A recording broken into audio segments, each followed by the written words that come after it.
আপনারা আমরা সবাই এখন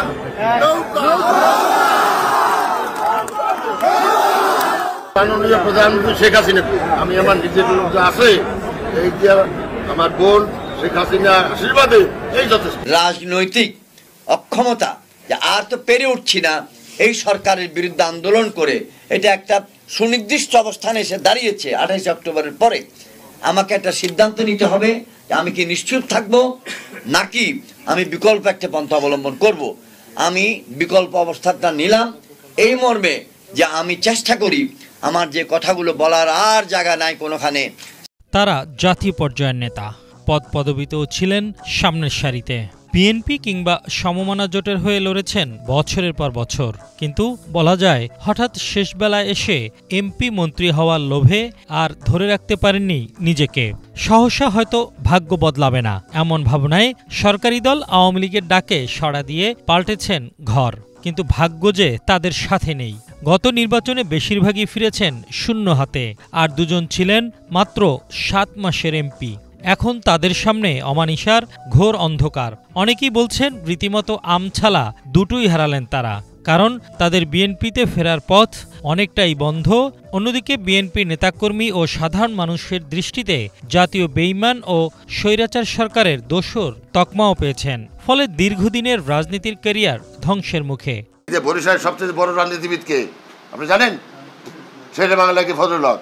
কয়টা দল করছে আপনি জানেন? বাচ্চা ছেলে লেখাপড়া করেন না। শোনেন, সে প্রথম করেছে কংগ্রেস, তারপর একসাথে কংগ্রেস মুসলিম লীগ, তারপরে মুসলিম লীগ, তারপরে কেএসপি, তারপরে যুক্ত ফ্রন্ট। আপনাদের দেখতে আমাদের দেখছেন না কমিশনে আসছিলেন, মানে কিসের জন্য আপনাকে বলবো কেন? আমি কি বলতে বাধ্য? আমি কি বলতে বাধ্য? নির্বাচন কমিশনের আচরণবিধি ভঙ্গের বেশ কিছু নিউজ গণমাধ্যমে পেপারে দেখেন কালকে, আপনার কাছে পেপারে দেখেন কালকে, আপনি একজন পেপারে দেখেন। আপনি আইন ভঙ্গ করেছেন এরকম আপনি কে বললো আপনাকে? আপনি আইন জানেন না? আমরা জানি না, কিন্তু কমিশন বলছে যে আপনি কমিশন বললে কমিশন যেন আমাকে অবৈধ ঘোষণা করে। আসার কারণটা ছিল কেন? আপনাদের দেখতে না, আমিও তো আপনাদেরকে দেখতে আমরা আসলাম, দরজাটা লাগাচ্ছেন কেন? বিএনপির সাবেক এসব হেভিওয়েট নেতাদের অন্যতম ব্যারিস্টার শাহজাহান ওমর বীরুত্তম। দীর্ঘ ৪৫ বছরের বিএনপির রাজনীতির ইতি টেনে গত বছরের ৩০ নভেম্বর যোগ দেন আওয়ামী লীগে। ভাইস চেয়ারম্যান ব্যারিস্টার শাহজাহানকে ওই দিনই বহিষ্কার করে বিএনপি।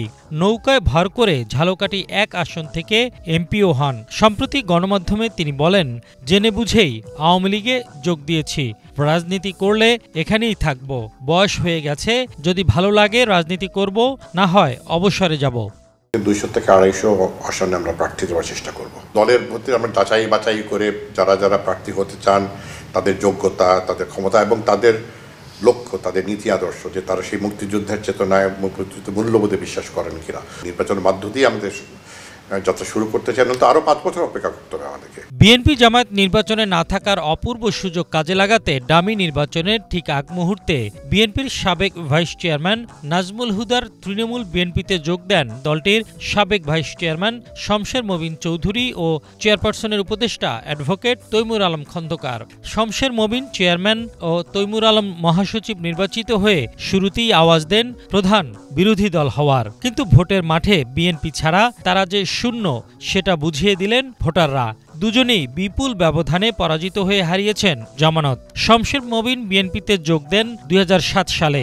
বিএনপি জোট সরকার আমলে যুক্তরাষ্ট্রে রাষ্ট্রদূতের দায়িত্ব পালন করা শমশের মবিন বিএনপি থেকে পদত্যাগ করেন ২০১৫ সালের ২৮ অক্টোবর। ৩ বছর পর চলে যান বিকল্পধারা বাংলাদেশে। গত সংসদ নির্বাচনে সিলেট ৬ আসন থেকে তৃণমূল বিএনপির এই প্রধান নেতা জামানত হারিয়েছেন। তিনি জানান, বিএনপির কারো সঙ্গে সেভাবে যোগাযোগ নেই, আর বর্তমানে রাজনীতির পরিবেশও নেই। অন্যদিকে তৈমুর আলম খন্দকার ১৯৯৬ সালে বিএনপির রাজনীতিতে আসেন। তিনি নারায়ণগঞ্জ জেলা বিএনপির সভাপতি ও মহানগরেও নেতৃত্বে ছিলেন। নারায়ণগঞ্জ সিটি নির্বাচনে ছিলেন বিএনপির প্রার্থীও। তবে ২০২২ সালের জানুয়ারিতে দলীয় সিদ্ধান্ত অমান্য করে সিটি নির্বাচনে প্রার্থী হলে বহিষ্কার করা হয় তৈমুর আলমকে। এরপর পরিবারের আপত্তি সত্ত্বেও তৃণমূল বিএনপির দায়িত্ব নেন। গত নির্বাচনে নারায়ণগঞ্জ ১ আসনে যেখানে মোট ভোট পড়েছে 2,12,624টি, সেখানে তৈমুর আলম খন্দকার পেয়েছেন মাত্র 3,190 ভোট, পেয়েছেন তৃতীয় স্থান। বিএনপির হাইকমান্ড আত্মপক্ষ সমর্থনের সুযোগ দেয়নি বলে দাবি তার। তৈমুর আলম বলেন, যদি কখনো বিএনপির নেতৃত্ব তাকে ডাকে তাহলে সিটি নির্বাচনে দাঁড়াতে কারা উৎসাহিত করেছিলেন তাদের বিষয়ে বলবেন, আর বিএনপিতে ফেরার বিষয়টি সময় বলে দেবে বলে মন্তব্য তার।